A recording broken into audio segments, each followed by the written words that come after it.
নমস্কার, ৫টা ৫ মিশালিনী আমি অতনু রয়েছে আপনার সঙ্গে। একের পর এক চাঞ্চল্যকর খবর আজ সকাল থেকে। প্রথমত সকাল হয়েছিল এই খবর থেকে যে সন্দীপ ঘোষ তার আরো নানা কুকীর্তির খবর পাওয়া যাচ্ছে, কিন্তু এই মুহূর্তের ব্রেকিং নিউজ আমরা জানাচ্ছি আপনাদের। চাঞ্চল্যকর ব্রেকথ্রু মিলেছে সিবিআই এর হাতে। চাঞ্চল্যকর ব্রেকথ্রু কেন? কারণ আরজি করের এক প্রত্যক্ষদর্শী যেদিন আরজি করের এই ঘটনার দিন, সেদিন রাতে ডিউটিতে ছিলেন তিনি এক গ্রুপ ডি কর্মী। মারাত্মক ঘটনার দিন রাতে ডিউটিতে ছিলেন এবং সেদিন সঞ্জয়কে সেমিনার হলে ঢুকতে দেখেন। তারই হদিশ এবার সিবিআই এর কাছে। অনুপ প্রতিনিধি আমার সঙ্গে সরাসরি রয়েছেন, অনুপের সঙ্গে একবার কথা বলবো। অনুপ, কে এই প্রত্যক্ষদর্শী, কে এই গ্রুপ ডি কর্মী, তা তদন্তের স্বার্থে নিশ্চয়ই এই মুহূর্তে ডিসকাস করা সম্ভব নয়, কিন্তু কেন মনে করা হচ্ছে এটা সিবিআই এর তদন্তের অন্যতম ব্রেক থ্রু?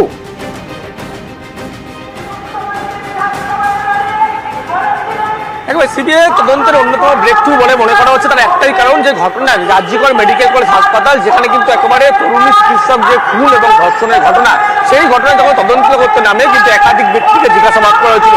যে সিট গঠন করেছে তাদেরকে জিজ্ঞাসাবাদ করা হয়েছিল, পরবর্তী ক্ষেত্রে নিরাপত্তারক্ষী প্রত্যেকে জিজ্ঞাসাবাদ করেছে, কিন্তু কোনোভাবে ব্রেক থ্রু বা কোনো কিছু তথ্য সময় পাওয়া যাচ্ছিল না। কিন্তু যখন নিরাপত্তারক্ষীদেরকে জিজ্ঞাসাবাদ করা সেদিন রাতে 9ই আগস্ট রাতে, যারা মূলত ডিউটিতে ছিলেন তাদের জিজ্ঞাসাবাদ করতেই এক কিন্তু ব্যক্তির নাম উঠে আসে, যেখানে কিন্তু একেবারে সেমিনার হলের বাইরে তিনি ডিউটিতে ছিলেন এবং সঞ্জয় রায়কে কিন্তু তিনি দেখেছিলেন বলে এমনটাও জানতে পারা যায়। গ্রুপ ডি তিনি একজন কর্মী এবং তিনি সঙ্গে থাকো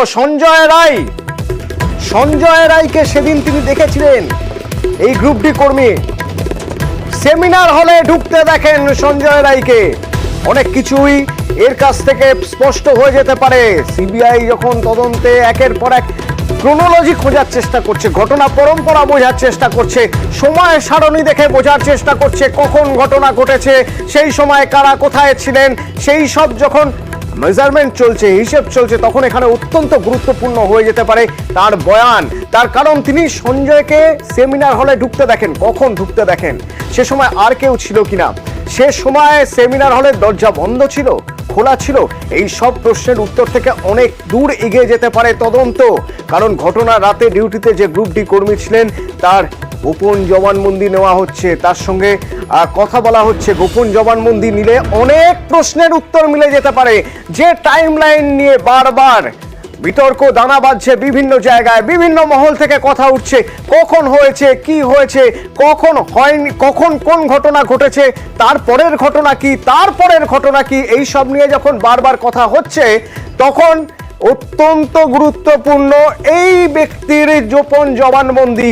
কারণ তিনি সেদিন রাতে ডিউটিতে ছিলেন, গ্রুপ ডি কর্মী, যিনি দেখেছিলেন সেমিনার হলে সঞ্জয় রায়কে ঢুকতে। সুতরাং তিনি হয়তো এটাও বলতে পারবেন কোন সময় তিনি দেখেছিলেন, সে সময় সেমিনার হলের দরজা বন্ধ ছিল কিনা, আশপাশে কে কোথায় ছিলেন, আর কারা ছিলেন, সেই সব কিছু হয়তো তার বয়ান থেকে স্পষ্ট হতে পারে। অনুপ, যেমন তুমি বলছিলে যে এই সব কারণে ব্রেক থ্রু বলা হচ্ছে তদন্তে, এই ব্যক্তিকে খুঁজে পাওয়া বা এই ব্যক্তির জবানবন্দি নেওয়া, ঠিক কোন কোন জায়গাগুলো এই ব্যক্তির থেকে জানতে চাইবেন তদন্তকারীরা? পুলিশের পক্ষ থেকে যখন তদন্ত প্রক্রিয়া শুরু করা হয়েছিল বা সঞ্জয় রায়কে গ্রেপ্তার করা হয়েছিল, তার পরবর্তী ক্ষেত্রে যখন সিবিআই এই তদন্তভার নেয়, এবং সেক্ষেত্রে কিন্তু বেশ কিছু টাইমের কিন্তু এখানে গন্ডগোল বা বেশ কিছু উল্লেখযোগ্য সময় কিন্তু সিবিআই এর সঙ্গে একাধিক যে ব্যক্তি জিজ্ঞাসাবাদ করেছে সেগুলো উল্লেখ করা টাইমের বেশি মিসিং চলছিল। এবং সেই ক্ষেত্রেই মনে করা হচ্ছে এই যে একেবারে নিরাপত্তারক্ষীকে জিজ্ঞাসাবাদের পরে যে গ্রুপ ডির যে কর্মীর কথা বলা হচ্ছে, যার থেকে একেবারে যার বয়ান সিবিআই হাতিয়ার করতে চায়, গোপন জবানবন্দি করাতে একটাই কারণ, মনে করা হচ্ছে এই যে ব্যক্তি প্রত্যক্ষদর্শী গ্রুপ ডি যিনি কর্মী, তাকে জিজ্ঞাসাবাদ করে তার যে বয়ান নিয়েছে বেশ কিছু একেবারে টাইম ধরে, কখন কি সঞ্জয় রায়কে তিনি ঢুকতে দেখেছিলেন, কখন বেরোতে দেখেছিলেন, কে কার সঙ্গে তিনি কথা বলেছিলেন, এই সমস্ত কিছু সেমিনারে কোন সময় তিনি পড়ছিলেন, এই সমস্ত কিছু বেশ কিছু তথ্য মিলেছিল। তারপরেই কিন্তু সিবিআই এর পক্ষ থেকে গোটা বিষয় খতিয়ে দেখা হয় এবং সিবিআই যে তদন্তকারী আধিকারিক যা দিল্লি থেকে মূলত এসেছিল, তারা কিন্তু এই বিষয় নিয়ে বৈঠকও করে এবং পরবর্তী সিদ্ধান্ত হিসাবে কিন্তু গোপন জবানবন্দির এই তথ্য তারা কিন্তু মাস্কের হিসাবে ব্যবহার করবে এমনটাই জানতে পারা যাচ্ছে। তার কারণ সিবিআই এর পক্ষ থেকে কিন্তু ব্রেক থ্রু এমনটা কিন্তু বলা চলে। তার কারণ যখন এই ঘটনার ঘটেছিল 9ই আগস্ট, তার 24 দিন পরে কিন্তু একেবারে 24 মাথায় একেবারে সেই গ্রুপ ডির যিনি কর্মী, যিনি সঞ্জয় রায়কে ঢুকতে দেখেছিলেন, তার হদিশ পেয়েছে। এখন পুলিশের সিবিআই কিন্তু পুলিশের কাছ থেকে তথ্য যেগুলো পাচ্ছিল তাদেরকে জিজ্ঞাসাবাদ করে ঠিক যে ঘটনা তাকে জিজ্ঞাসাবাদ করা হচ্ছিল। আরজিকর যে মেডিকেল কলেজ হাসপাতাল, একটা বিষয় জানতে চাইবো তদন্তের জন্য যে টাইম লাইন দরকার, সেই টাইম লাইন অনেকটাই হয়তো স্পষ্ট হয়ে যেতে পারে এই ব্যক্তির সঙ্গে কথা বলে, কিন্তু এই ব্যক্তি যে জবানবন্দি, গোপন জবানবন্দি দেবেন সিবিআই এর কাছে, তা আদালতে কতটা গ্রহণযোগ্য?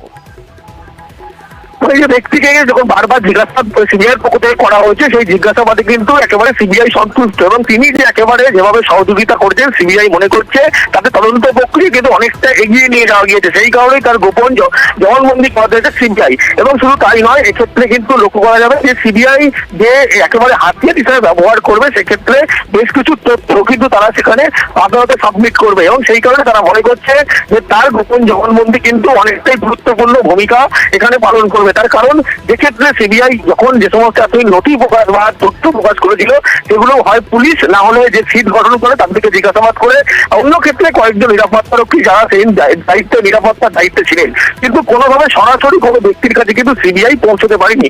এই কোনো ব্যক্তির কাছে একেবারে প্রথম যে সিবিআই পৌঁছলো, যিনি একজন গ্রুপ ডির কর্মী এবং সেদিনকে সেখানে কিন্তু একেবারে কর্মরত ছিলেন এবং তাকে জিজ্ঞাসাবাদ করে বেশ কিছু তথ্য পাওয়ার পরেই কিন্তু একেবারে তারা নিশ্চিত হয়েছে যে একেবারে সঞ্জয় রায় থেকে শুরু করে ঘটনা যে বিবরণ দিয়েছে, বেশ কিছু তথ্য কিন্তু একেবারে সামনে উঠে যাচ্ছে এবং সেই কারণে কিন্তু ধন্যবাদ। বেশ কিছু তথ্য সামনে আসছে এবং যে কথা আপনাদের বারবার করে বলছিলাম যে নির্দিষ্ট